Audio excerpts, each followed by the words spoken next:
Hey everyone, welcome back to our channel. If you're new here, please subscribe. I'd really love that. If you're returning, how you doing? Um, what we're going to be talking about today are a few things, okay? And the first thing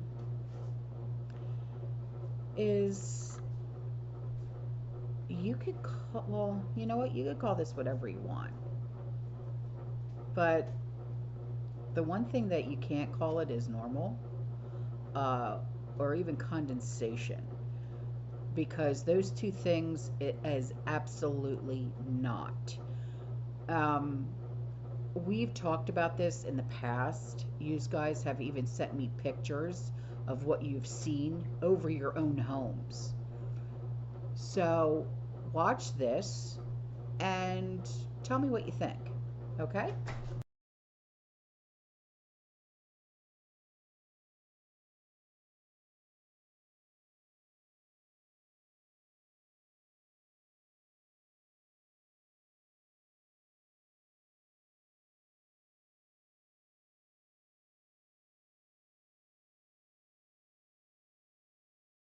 Okay, so what is your take on the younger generation? And I mean younger, as in like preteen and younger, using social media.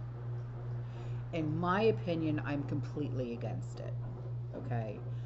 I'm against screen time, like, their faces being in the phones or tablets, unless it's for school use, even laptops. Um, I don't agree with even video games, okay, unless it is 100% educational and they are actually getting something out of it, like learning reasons. I do not feel that children should be on social media at all. So, what is your take on it? From one parent to another, what is your take on it? If I was a new parent today, yeah, I would not let my kids near social media for many, many, many years. I would not let them see a screen, except maybe in my presence, talking to their grandparents on Zoom. I would not put a cell phone in their hands. I would not let them near a screen. I would not let them have any screen games. These devices not only are addictive, they're designed to be addictive. And if you do brain scans on kids at 3 or 4 years of age who spend too much time on screens, it damages their brains. You can see the brain damage on the brain scans. So if I was a new parent, I have nothing to do with digital media around my kids. And I certainly wouldn't sit there looking at my cell phones. You really want to give your kids the impression that this thing is more important than they are. But that's the message they get. So, here is an email from a community member, and she is experiencing something, and she wants to know if you guys are experiencing the same thing. She said, "We live in central northern Kentucky and live 20 minutes away from the nearest town on that have normal road conditions." She said, "We have a weather alert radio that we keep in our living room, and it's been there for about 6 months. It was new right out of the box, and it went into alert twice in the last week, including just about 5 minutes ago. Is anybody else having this same issue?" Um, I don't know. We have a weather radio, but it's in with our hurricane supply stuff. So, no, I can't say that I personally have. But then again, we live in a metro area. Tampa is metro. So, no. Um, so, if anybody else is experiencing anything like this, let us know, okay? The next thing that I want to talk about is, I know you guys have heard about this guy, DB Cooper, okay? He may have just been identified, and the FBI is actually looking into this. Yeah. Siblings have claimed that their late father is the mysterious plane hijacker after finding a hidden parachute in a home that matches closely to the parachutes that was used by DB Cooper. Yeah. So, how interesting is this that he has now been identified? Pretty cool, huh?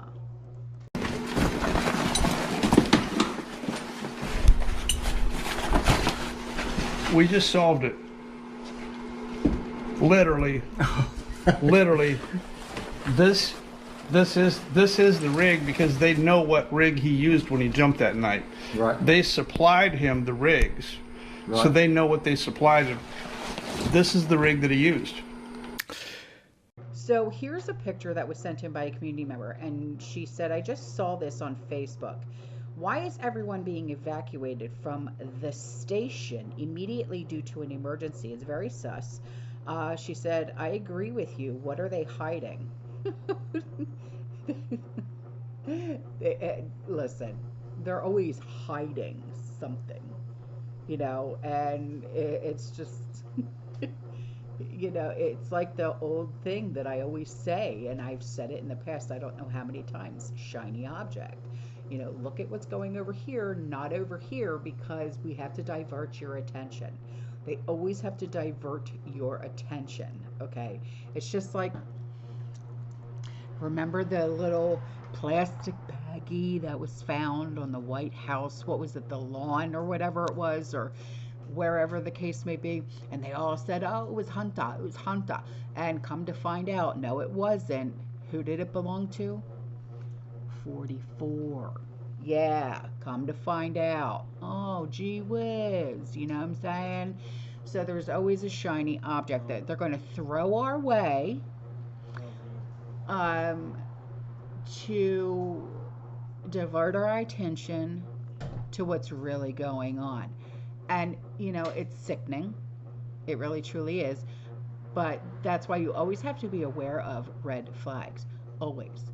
Always, always, always. Always be aware of your surroundings. Know what's going on around you. And ladies especially, okay? Because it doesn't matter where you live. All right? It doesn't matter if you live in a metro area. It doesn't matter if you live in the sticks. It does not matter. You don't know what creepazoid, okay? You don't know, shit, here in Tampa, we were told that that Trendelawagwa, whatever the frig their Venezuelan people are called, okay? And I'm thinking, great. Are they going to start taking over our hotels now too? How about our apartment complexes? Are they going to take those over as well? It's like, come on, dude. Give me a freaking break. I am so not having it. Not today. So anyway, here's an email from a community member, and he's like, hey, this is Farmer John. He said, this is my first email to you. Well, I'm so happy that you wrote to me. I really am. He said, I've subbed to you ever since you were on Jason's channel as a guest. Oh my God, that was like 5 years ago. Oh, yeah, thank you. I'm so happy you're here with us. He said, the reason I'm emailing you is there are 2 channels that I watch on YouTube, Project Cheney. I hope I'm saying that right. And Paranoid American. If you know or have watched them, good on you. If not, please watch them. Okay, well, thank you. I'm always looking for really awesome content to watch, because it's the same old, all the damn time, And he said they both live in Florida as well. Oh, groovy. Okay. And he said, hey, for tomorrow, are you going to have a pan of lasagna on the table with the turkey? No, I did not do lasagna. No. I didn't do all the cooking. Like I said, I did the cooking. My daughter cooked and her mom cooked. So it was like, it was a family effort. I'm tired. I'm tired. My days of cooking for everybody are over, But generally, it's Christmas time when I do the Italian dishes. Yeah. And I don't do lasagna. I do big ziti with meatballs. Yeah. So I'll do baked ziti, and then I'll do a crock pot full of meatballs. But my baked ziti has sausage in it. And so I do my Italian stuff at Christmas. I do, yeah. So, but thank you for asking. He said, you know how Italian that is. Oh, yes, I do. He said, my mom's side is Sicilian Italian, so Denona made everything from scratch. Oh, yeah, same here. My grandfather came here at 5 from Marsala, Sicily. That's where my family is from, Marsala, Sicily. That's so funny. In 1910. Oh, wow. My grandmother was born here shortly after her parents arrived in 1906. Glad to hear you have such pride for our ancestors. Yes, absolutely. Actually, my daughter-in-law, she is wearing my great grandmother's wedding band. So it would be her great great grandmother's wedding band. And it is 150 years old. And on the inside, because you know how like on the inside of the ring it'll say, well, it's 10 karat or 14 karat or 18 karat. On the inside it says Italy. Yeah. So yeah, it's 150 years old, and it's on my daughter-in-law's finger. Yeah. He said, take care and have a happy Thanksgiving. P.S. 3 years ago, I took Jason deer hunting up here in the Catskills. He had such a great time to spot despite not getting a deer. Wow. Deer hunting's not for everybody. I've never been deer hunting, I've heard a lot of fun about it, though. I've heard about the urinating on the trees, humans urinating on the trees to keep the deer away. So maybe that's what happened with you guys. Poor Jason. He's such a good guy. All right, guys, that's all for this video. I will see you guys in the next one, okay? You stay safe, you stay positive, you keep prepping, and as always, fearless. Ciao.